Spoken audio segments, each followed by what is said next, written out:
মানে ইউডিএল তাহলে হ্যাঁ ইউডিএল লোডের জন্য যদি থাকে একদম লোয়েস্ট পয়েন্ট যেটা, ঠিক আছে, একদম লোয়েস্ট পয়েন্ট যেটা, সেটাকে তুই তোর অরিজিন ধরবি, ঠিক আছে। স্লোপ যেখানে জিরো, স্লোপ যেখানে জিরো বা একদম লোয়েস্ট পয়েন্ট যেটা, সেটাকে হচ্ছে তুই অরিজিন ধরবি। অরিজিন হচ্ছে জিরো ধরলি, ধরার পরে তোর অরিজিন থেকে এখানে দাগ টানার পরে ডান পাশে যেটা থাকবে ওইটাতে তুই এক্স ধরবি, বাম পাশটাকে হচ্ছে তুই মানে ওই টোটাল থেকে ওইটা বাদ দিবি। আচ্ছা, টোটাল থেকে যদি বাদ দেস, এখানে আরেকটা বিষয় আছে, যদি অরিজিনের বাম পাশে থাকে তাহলে তুই আগে থেকে একটা নেগেটিভ দিয়ে নিবি, ঠিক আছে, তাহলে তোর ক্যালকুলেশনে কোনো ঝামেলা নেই, আগে থেকে নেগেটিভ দিয়ে নিবি। তারপরে এখানে ওয়াই এর ভ্যালু, ওয়াই এটা সমান কি, আমরা এক ইকুয়েশন জানি, Y is equal to omega naught, sorry W naught into X square divided by 2 into F H. এটা হচ্ছে তোর প্যারাবোলিক শেপের জন্য যদি ইউডিএল থাকে তাহলে ওইটা ইকুয়েশন হচ্ছে এটা সবগুলোর জন্য।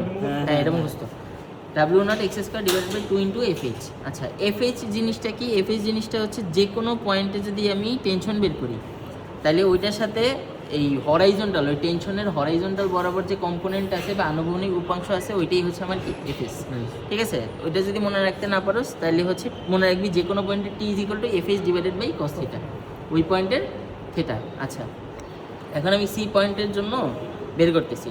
সি পয়েন্টে এক্স এর ভ্যালু কত? সি পয়েন্টে এক্স এর ভ্যালু হচ্ছে এক্স, ঠিক আছে। সি পয়েন্টে এক্স এর ভ্যালু কত? এক্স। আর ওয়াই এর ভ্যালু কত? 6। ওয়াই এর ভ্যালু এই যে ভার্টিক্যাল ডিস্টেন্সটা। আর ওমেগা ডাব্লিউ নটটা সবার জন্য সেম। তাহলে এই ইকুয়েশনে আমি এখান থেকে বসায় হচ্ছে একটা পাইলাম, সম্পর্ক পাইলাম যে এক্স স্কোয়ার সমান কি, এফ এইচ। এরপরে আমি আবার হচ্ছে এই পয়েন্টে যাব। এই পয়েন্টের জন্য ওয়াই এর ভ্যালু কত? 12। এখন ওয়াই এর ভ্যালু কিন্তু -12 না, কারণ কি, ওয়াই সবসময় নিচের দিকে নেগেটিভ হয়, উপরের দিকে কি হয়, পজিটিভ হয়। আর এক্স সবসময় বাম দিকে পজিটিভ হয়, ডান দিকে সরি বাম দিকে নেগেটিভ হয়, বাম দিকে হচ্ছে পজিটিভ হয়। আচ্ছা, ওয়াই ইজ ইকুয়াল টু কত? 12।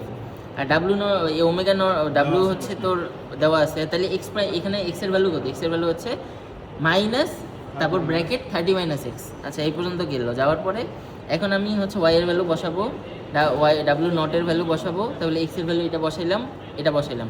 বসানোর পরে দেখ এখানে আবার আরেকটা ইকুয়েশন পাইতেছি যে 2fh সমান কি 30 মাইনাস এক্স, তার উপরে স্কোয়ার ক্যালকুলেশন করে।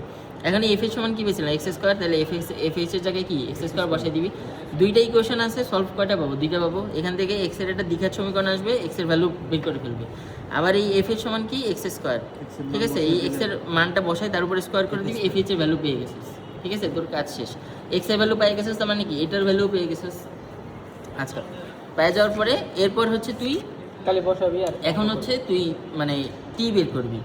টি বের করার জন্য কি, আমার দেখ প্রতি পয়েন্টে কিন্তু স্লোপটা চেঞ্জ হইতেছে, স্লোপ কিন্তু কনস্ট্যান্ট না, প্রতি পয়েন্টে কি স্লোপ চেঞ্জ হচ্ছে। এই বি সি পার্টের জন্য স্লোপ একরকম, এ পয়েন্টের জন্য স্লোপ একরকম, বি পয়েন্টের জন্য স্লোপ একরকম। কারণ কি, দেখ এই যে ট্যানজেন্ট যদি ড্র করি তাহলে এইটা এক্স অক্ষের সাথে একরকম তৈরি করে, এইটা আবার এই পয়েন্টের জন্য আরেক রকম স্লোপ তৈরি করে, এই পয়েন্টের জন্য আবার আরেক রকম স্লোপ তৈরি করে।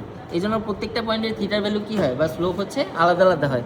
এখন তাইলে স্লোপ কেমনে বের করে? ডিফারেন্সিয়েশন আমরা জানি যে কোনো একটা এক্সের সমীকরণকে যদি একবার ডিফারেন্সিয়েশন করি তাইলে ওইটাকে আমরা কী পাবো, ওইটা ডিফারেন্সিয়েশন করে আমরা হচ্ছে একটা স্লোপ পাবো, ঠিক আছে। তাহলে এইটাকে যদি আমি একবার ডিফারেন্সিয়েশন করলাম, করার পরে ইকুয়েশন আসলে হচ্ছে X omega naught divided by হচ্ছে এফ এইচ, কারণ এখানে কি এফ এইচও কি কনস্ট্যান্ট, এক্স ও ডাব্লিউ নটও কি কনস্ট্যান্ট, শুধু চেঞ্জ হবে কি এক্স এর ভ্যালুটা চেঞ্জ হবে।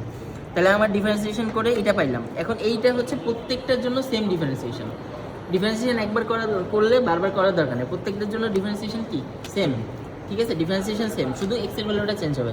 তাহলে এখন যদি সি পয়েন্টের জন্য ট্যান থিটা বা হচ্ছে স্লোপটা বের করি, তাহলে এখানে এই পয়েন্টে অরিজিন থেকে এক্স এর ডিস্টেন্স কত? 12.43, এই যেটা আমি বের করছি। আচ্ছা, 12.43 এখানে বসা, তারপর হচ্ছে ডাব্লিউ নটটা বসা, আর এফ এইচ তো জানোস। তাহলে এখান থেকে কি থেটা সি এর বের করতে পারবি, ট্যান থেটা সি হচ্ছে এটা। তাহলে থেটা সি এর ভ্যালু কত? 40 ডিগ্রি। তারপর কি বলছিলাম, যে কোনো পয়েন্টের টেনশন বের করার ফর্মুলা হচ্ছে F H divided by cos theta into যে অ্যাঙ্গেলটা আমি বের করছি, কস যে অ্যাঙ্গেলটা বের করছি, হ্যাঁ হ্যাঁ, যেটা বের করতে থেটাটা বের করছি ওইটা। তাহলে এই কোণটা বসাই দিবি টিসি এর জন্য, তাহলে এটা পেয়ে গেলি।